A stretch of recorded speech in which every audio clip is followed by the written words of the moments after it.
बिस्मिल्लाहिर्रहमानिर्रहीम। Maths man में खुशामदीद। आज के लेक्चर में हम क्राइटेरिया डिफ़ाइन करेंगे जिसकी मदद से हम बेसिस से टोपोलॉजी ड्राइव करेंगे। उसके बाद 3.8 के ऊपर बेसिस कलेक्शन गिवन है, इस कलेक्शन के ऊपर वो क्राइटेरिया अप्लाई करके यहाँ से टोपोलॉजी ड्राइव करेंगे। उसके बाद स्टैंडर्ड टोपोलॉजी की बेसिस डिफ़ाइन करेंगे और इन बेसिस के ऊपर वही क्राइटेरिया अप्लाई करके हम बेसिस से टोपोलॉजी जनरेट करेंगे। और इसी में यही चेक करेंगे कि वो फाइनाइट सेट क्लोज इंटरवल और semi close interval standard topology में जो कि बेसिस से जनरेट करते हैं उसमें क्यों ओपन नहीं होते। तो स्टार्ट करते हैं क्राइटेरिया से। एक्स हमारे पास कोई सेट है जिसके ऊपर बी एक कलेक्शन है बेसिस की। इस बेसिस से जो टोपोलॉजी जनरेट होती है उसमें कोई सेट कब ओपन होगा, अगर उसके तमाम एलिमेंट के लिए हमारे पास एक बेस एग्जिस्ट करे इस कलेक्शन बी में, सच दैट सेट एच के तमाम एलिमेंट उस बेस में हो, किसी ना किसी बेस में, और वो बेस सबसेट हो उस सेट एच का। फिर हम कहते हैं कि एच उस बेसिस से जनरेट होने वाली टोपोलॉजी टॉ उसमें ओपन है। तो हमारे पास एक सेट गिवन है ए बी सी और उसके ऊपर बेसिस की कलेक्शन वो गिवन है singleton A, singleton B and singleton C. अब हम ये देखेंगे कि इस सेट के कौन कौन से सबसेट्स इस बेसिस से जो टोपोलॉजी जनरेट होती है उसमें ओपन है। सबसे पहले एम्प्टी सेट को चेक करते हैं। क्राइटेरिया ये है कि एम्प्टी सेट में अगर एलिमेंट्स होंगे तो नेक्स्ट क्राइटेरियन के लिए बेस तलाश करें। क्योंकि इस सेट में कोई एलिमेंट नहीं है तो उसके लिए हम बेस भी तलाश नहीं करेंगे और ये ऑटोमेटिकली उस टोपोलॉजी में ओपन हो। सेकंड पे सेट एक्स के लिए इटसेल्फ, उसके लिए चेक करते हैं इसके सेट एक्स के तमाम एलिमेंट्स के लिए ए बी सी। ए के लिए ये बेस है और ये बेस इस सेट का सबसेट है। बी के लिए ये बेस है और ये बेस इसका सबसेट है। और सी के लिए ये बेस है और ये बेस इसका सबसेट है। तो अब फर्स्ट बेसिस की फर्स्ट कंडीशन ये है कि for all X in X there exist base B in B such that X belongs to the base and base is subset of set X. यानी कि बेसिस की कंडीशन से ही हमें ये पता चलता है कि एक्स के तमाम एलिमेंट के लिए कोई ना कोई बेस होगी और बेस इस सेट का लाजमी तौर पे सबसेट होगी, यानी कि ये क्राइटेरिया होल्ड करता है। तो इसका मतलब एक्स भी टोपोलॉजी टॉ में मौजूद होगा। सिंगलटन ए एक्स के सबसेट की बात करते हैं तो ये सबसेट अगर इस बेसिस को B1, B2 और B3 का नाम दे दूँ तो ए इसका मेंबर ए B1 बेस में और ये B1 बेस इस सेट का सबसेट भी है।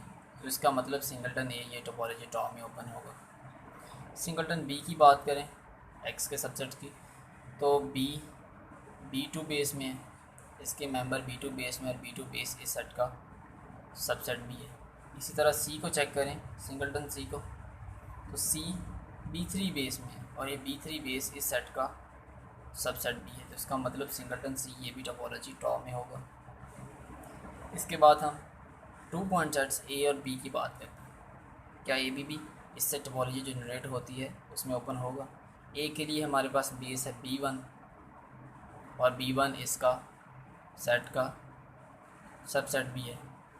बी के लिए इसके दूसरे मेंबर बी के लिए हमारे पास बेस B2 है और B2 बेस भी इस सेट का सबसेट है। तो इसके दोनों एलिमेंट्स के लिए हमारे पास बेसिस हैं जो इसका सबसेट है। इसका मतलब ये सेट भी टोपोलॉजी टॉ में ओपन होगा। उसके बाद बी और सी के लिए चेक कर लेते हैं।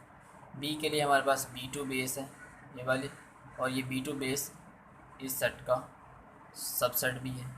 सी के लिए हमारे पास बेस B3 है और ये B3 बेस इस सेट का BC का सबसेट भी है।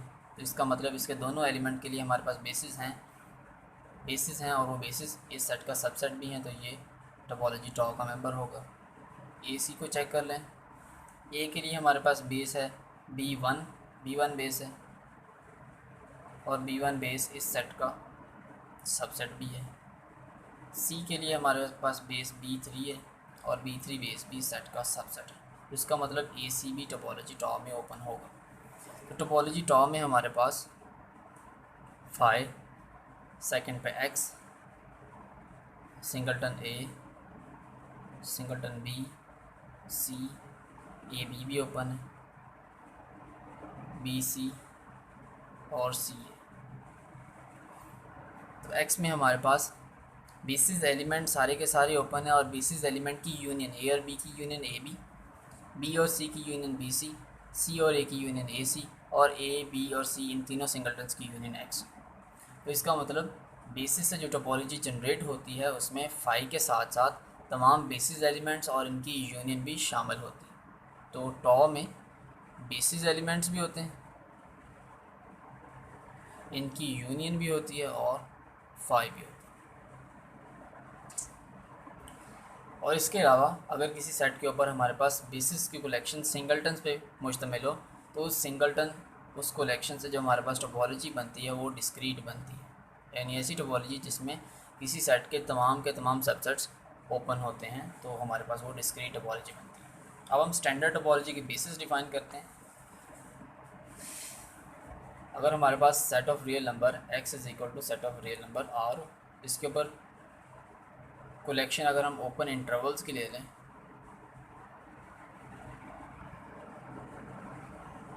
तो ये कलेक्शन हमारे पास बेसिस बनाती है। सबसे पहले सेट रियल नंबर के किसी भी एलिमेंट को, किसी भी पॉइंट को किसी ना किसी हम बेस में शो कर सकते हैं। लेट्स से अगर मैं 10 को शो करना चाहूँ तो 10 के लिए मैं इन्फिनिट मैनी बेसिस डिफ़ाइन कर सकता हूँ। 5 to 15 डिफ़ाइन कर सकता हूँ, 0 to इन्फिनिटी डिफ़ाइन कर सकता हूँ, उसके बाद -5 to 11 कर सकता हूँ। तो यानी कि इस सेट ऑफ रियल नंबर के हर एक पॉइंट के लिए मेरे पास बेसिस एलिमेंट मौजूद है। तो for all x belongs to R there exist an element b in B such that कि वो रियल नंबर उस बेस में है और वो बेस सबसेट है R का। तो ये फर्स्ट कंडीशन है बेसिस की, या हम यूँ भी कह सकते हैं कि इन तमाम बेसिस एलिमेंट्स की यूनियन लें वो सेट ऑफ रियल नंबर के बराबर है। उसके बाद इस कलेक्शन के दो एलिमेंट्स a1 b1 ले लें और a2 b2 ले लें, इनकी इंटरसेक्शन, इस कलेक्शन को हम बेसिस शो करें तो सेकंड कंडीशन इंटरसेक्शन शो करनी हमने। अगर एलिमेंट ये दोनों इस टाइप से हों a1 b1 और a2 b2, यानी कि इन दोनों की इंटरसेक्शन डिसजॉइंट आए, ये दोनों डिसजॉइंट हो तो इन दोनों की इंटरसेक्शन क्या आएगी? फर्स्ट केस इन दोनों की इंटरसेक्शन एम्प्टी सेट आएगी। सेकंड पे अगर ये दोनों सेट्स इस तरह से हों a1 b1 और यहाँ से a2 और b2 यहाँ से स्टार्ट हो तो इन दोनों सेट्स की इंटरसेक्शन क्या आएगी? इस सेट की और इस सेट की, इन दोनों की इंटरसेक्शन ये वाला पोर्शन आ रहा है a2 b1। दो बेसिस एलिमेंट, तो इस कलेक्शन के दो एलिमेंट्स की इंटरसेक्शन वो भी अगेन इसी टाइप का एलिमेंट आ रहा है, यानी कि इन दोनों की इंटरसेक्शन भी इसी में से आ रही है। तो इन दोनों की इंटरसेक्शन वो ये आ रही है a1 b1 intersection a2 b2, वो हमारे पास ये आ रही है, और a1 b1 a2 b2 तक पे ये कंडीशन। अब इन दोनों की इंटरसेक्शन अगेन एक बेसिस एलिमेंट आ रही है। तो for all x belongs to the intersection यानी कि a2 b1 there exist a base a2 b1 in b such that कि इस इंटरसेक्शन में जो आते हैं तमाम एलिमेंट्स वो उस बेस में और बेस सबसेट है उस इंटरसेक्शन का। यही सेकंड कंडीशन थी कि अगर x b1 b2 दो बेसिस एलिमेंट के इंटरसेक्शन में हो तो उसको कंटेन करने वाली एक और बेस b3 हो और वो b3 इस इंटरसेक्शन का सबसेट आ जाए। थर्ड पे इंटरसेक्शन इस तरह पॉसिबल हो सकती है a1 b1 a2 b2, एक ये बेस है और एक ये बेस है, एक बेस दूसरी बेस को इंटायरली कंटेन करे तो इस दोनों में इंटरसेक्शन क्या आएगी? a2 b2, यानी कि बेसिस एलिमेंट की इंटरसेक्शन अगेन एक बेसिस एलिमेंट आ जाएगी। तो इस इंटरसेक्शन के तमाम एलिमेंट को कंटेन करने वाली भी यही बेस होगी और ये अपना सबसेट होगी, तो इस केस में भी ये ट्रू है। इसके बाद अगर इंटरसेक्शन हमारे पास इस टाइप से आ जाए a1 b1 और यहाँ से a2 और यहाँ से b2, इस सेट की और इस इंटरवल की, इन दोनों की इंटरसेक्शन क्या आएगी? a1 b2, ये वाला पोर्शन इंटरसेक्शन में आएगा a1 b2 जो कि अगेन एक बेसिस एलिमेंट है। ये दोनों की इंटरसेक्शन हमारे पास ये वाली आ गई। इस इंटरसेक्शन के तमाम एलिमेंट को कंटेन करने वाली यही बेस होगी इस कलेक्शन B में सच दैट कि इंटरसेक्शन के तमाम एलिमेंट इस कलेक्शन में होंगे और ये कलेक्शन अपना ही सबसेट हो जाएगी। यानी कि इस केस में इंटरसेक्शन या तो इस कलेक्शन के एलिमेंट की एम्प्टी आ रही है या अगेन एक बेसिस एलिमेंट आ रहा है। तो बेसिस तो इसका मतलब ये कलेक्शन हमारे पास बेसिस है सेट ऑफ रियल नंबर पे। अब हम इस बेसिस से टोपोलॉजी ड्राइव करेंगे कि इस बेसिस को यूज़ करते हुए सेट ऑफ रियल नंबर पे हम जो टोपोलॉजी ड्राइव करेंगे उसमें किस टाइप के एलिमेंट्स ओपन होंगे। बेसिस हमारे पास यूँ है, उसमें है A B open interval such that A is less than B and A B belongs to the set of real numbers.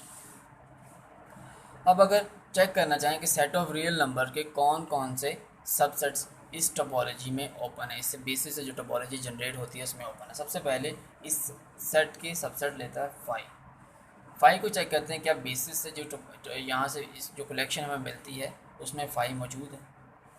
तो H belongs to tau topology जो बेसिस से जनरेट हुई है, और आर के ऊपर हमने बेसिस डिफाइन किया, उससे जो टोपोलॉजी जनरेट हुई इसमें एच कब जाएगा, अगर एच के तमाम एलिमेंट को कंटेन करने वाली हमारे पास कोई बेस मौजूद हो इस कलेक्शन बी में सच दैट एक्स उस बेस में और वो बेस सबसेट आ जाए उस सेट में। तो चूँकि फाइव में कोई भी एलिमेंट नहीं है तो उसके लिए नेक्स्ट क्राइटेरिया अप्लाई करने की ज़रूरत ही नहीं है, तो फाइव उस कलेक्शन में होगा जो बेसिस से मिलेगी। नेक्स्ट पे चेक करते हैं एक्स यानी कि सेट ऑफ रियल नंबर, क्या ये भी बेसिस से जो टोपोलॉजी जो कलेक्शन जनरेट होगी उसमें होगा। एक्स कब होगा उस टोपोलॉजी टॉ में, अगर एक्स के तमाम एलिमेंट के लिए हमारे पास बेस मौजूद हो। चूँकि ये कलेक्शन हमारे पास बेसिस है और बेसिस की फ़र्स्ट कंडीशन ये है कि सेट आर के तमाम एलिमेंट के लिए कोई ना कोई बेस होगी, कि आर के एलिमेंट उस बेस में होंगे और वो बेस सबसेट होगी आर का। ये डेफिनेशन फर्स्ट कंडीशन है, इसका मतलब R belongs to the topology tau, R भी टोपोलॉजी टॉ में होगा, आर के तमाम एलिमेंट किसी न किसी बेस में होंगे और वो बेस आर का सबसेट होगी। ये फर्स्ट कंडीशन से हमें बेसिस की मालूम। तो फाइव और आर इन दोनों में। अब क्या सिंगलटन्स इस आर के सबसेट यानी कि सिंगलटन्स वो भी क्या इस टोपोलॉजी में ओपन होंगे। अगर हम सिंगलटन्स को चेक करना चाहें, ए पॉइंट रियल लाइन पे वो पॉइंट ले लेते हैं, जो भी बेस इसमें से ओपन इंटरवल बेसिस हैं, जो भी बेस इस पॉइंट ए को कंटेन करेगी वो इसकी लेफ़्ट हैंड साइड पे भी जाएगी और इसकी राइट हैंड साइड पे भी जाएगी इसको कंटेन करने के लिए। जैसे ही वो इसकी लेफ़्ट साइड पे जाएगी इस पॉइंट और उस पॉइंट के दरमियान इन्फिनिट मैनी रियल नंबर्स आएंगे। इसी तरह इसकी राइट हैंड साइड पे भी इन्फिनिट मैनी रियल नंबर्स आएंगे। जैसे कि अगर मैं 1 की नेबरहुड लूँ, चाहे कितनी भी छोटी ले लूँ, 1.0000001 ले लूँ, तो 1 और 1 पॉइंट इस नंबर के दरमियान इन्फिनिट मैनी रियल नंबर्स हम निकाल सकते हैं। इन दोनों की एवरेज निकालें 1 + 1.0000001 डिवाइडेड बाई 2, इन दोनों की एवरेज निकालेंगे तो इन दोनों पॉइंट्स के दरमियान वाला पॉइंट मिलेगा। फिर इन दोनों पॉइंट्स की एवरेज निकालें फिर एक पॉइंट मिलेगा, इन दोनों की एवरेज निकालें फिर एक पॉइंट मिलेगा। यानी कि इस तरह हम इन्फिनिट मैनी नंबर्स इन दोनों नंबर्स के दरमियान निकाल सकते हैं। तो जो भी ओपन सेट जो भी बेसिस एलिमेंट इस पॉइंट ए को कंटेन करेगा वो एक ही लेफ्ट हैंड साइड पे जाएगा और राइट हैंड साइड पे जाएगा, और इस तरह इन्फिनिट मैनी नंबर्स इस बेसिस में आ जाएंगे सेट ऑफ रियल नंबर में से। तो वो बेसिस एलिमेंट कभी भी सिंगलटन का सबसेट नहीं होगा, तो इसका मतलब ये टोपोलॉजी टॉ में नहीं जाएंगे। इसी तरह 2 पॉइंट सेट, 3 पॉइंट सेट यानी फाइनाइट सेट, जितने भी मेंबर्स हों सेट में फाइनाइट मेंबर्स हों, उन फाइनाइट मेंबर्स के लिए अगर हम एक ही बेसिस डिफ़ाइन करें, लेट्स से 1 2 3 4 5 6 के लिए मैं एक बेसिस डिफ़ाइन करता हूँ जो कि 0 से स्टार्ट हो रही है और 7 पे एंड हो रही है, 0 to 7 ओपन इंटरवल। तो ये बेस कभी भी इस सेट का 1 2 3 4 5 6 ये बेस 0 to 7 कभी भी सबसेट नहीं आएगी इस 1 2 3 4 5 6 7 5 6 का। अगर मैं बेसिस इस तरह से डिफ़ाइन कर लूँ, 0 के लिए अलहदा, 1 के लिए अलहदा, 2 के लिए अलहदा, 3 के लिए अलहदा, 4 5 6 एंड सो ऑन, इस तरह बेसिस डिफ़ाइन करूँ, तो जो भी बेसिस इस पॉइंट 2 को कंटेन करेगी वो 2 की राइट साइड पे भी जाएगी और 2 की लेफ़्ट साइड पे भी जाएगी। इस तरह इन्फिनिट मैनी रियल नंबर्स को वो कंटेन करेगी, और वो इन्फिनिट मैनी रियल नंबर्स कभी भी फाइनाइट सेट का सबसेट नहीं आएंगे। तो इसका मतलब फाइनाइट सेट्स वो भी स्टैंडर्ड टोपोलॉजी, इस बेसिस से जो टोपोलॉजी जनरेट होती है उसमें मौजूद नहीं होते। अगर हम सेमी ओपन इंटरवल्स की बात कर लें, लोअर साइड से क्लोज हों या वो इंटरवल जो अपर साइड से क्लोज हों। लोअर साइड से क्लोज इंटरवल, अब इस पॉइंट ए ये इस सेट में मौजूद है, इस पॉइंट को ए को कंटेन करने वाली कोई भी बेसिस लूँगा वो लेफ़्ट हैंड साइड पे इस सेट की लाजमी तौर पे जाएगी। जैसे ही वो इसकी लेफ़्ट हैंड साइड पे जाएगी वो इस ए बी इंटरवल का सबसेट नहीं रहेगी। यानी कि हमें जो बेसिस चाहिए वो इस सेट का सबसेट आनी चाहिए, यानी कि इस सेट का क्लोज इंटरवल का सबसेट आनी चाहिए। जैसे ही बेसिस एलिमेंट इस पॉइंट ए को कंटेन करेगा वो लेफ़्ट साइड पे जाएगा, इसके बाहर चला जाएगा तो ये इसका सबसेट नहीं आएगा, तो इसका मतलब ये भी टोपोलॉजी टॉ में ओपन नहीं होगा। इसी तरह अगर कोई सेट्स लोअर साइड से क्लोज हैं तो इस बी पॉइंट को कंटेन करने वाली कोई भी बेस होगी वो राइट हैंड साइड पे लाजमी तौर पे जाएगी।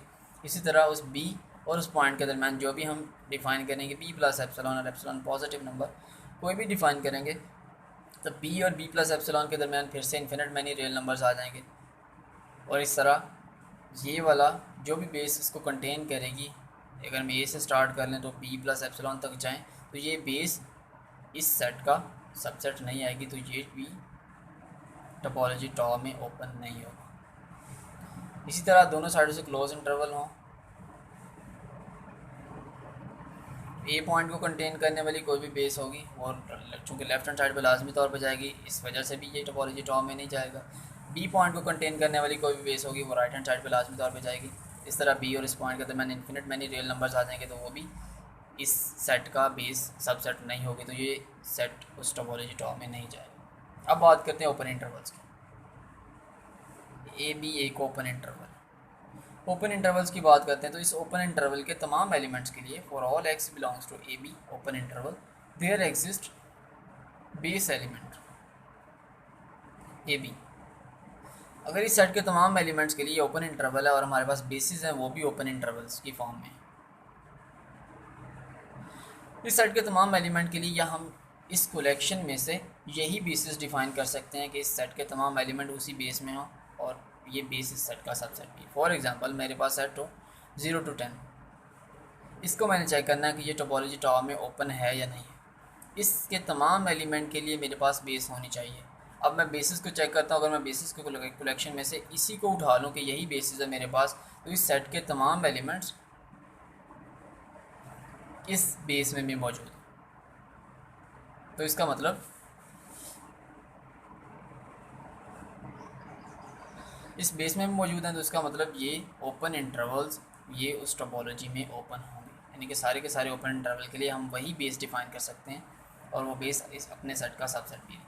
तो जो टोपोलॉजी जनरेट होती है उसमें फाई आता है, set of real numbers, finite sets, 1 point set, 2 point set या फाइनाइट सेट्स इसमें नहीं आते, सेमी ओपन इंटरवल्स नहीं आते, क्लोज इंटरवल्स भी नहीं आते और इसके अलावा ओपन इंटरवल्स आते हैं such that A B belongs to R. अगर इस कलेक्शन को चेक करें तो सारे के सारे बेसिस एलिमेंट इसमें हैं। अगर हम बेसिस एलिमेंट की यूनियन ले लें, दो ओपन इंटरवल्स की यूनियन ले लें, वो अगेन एक ओपन इंटरवल आ जाएगा। तो इसका मतलब जो टोपोलॉजी बेसिस से जनरेट होती है उसमें बेसिस एलिमेंट आते हैं और उनकी यूनियन आती है और साथ फाई आती है। तो बेसिस से टोपोलॉजी जनरेट करना एक लेंथी प्रोसेस है।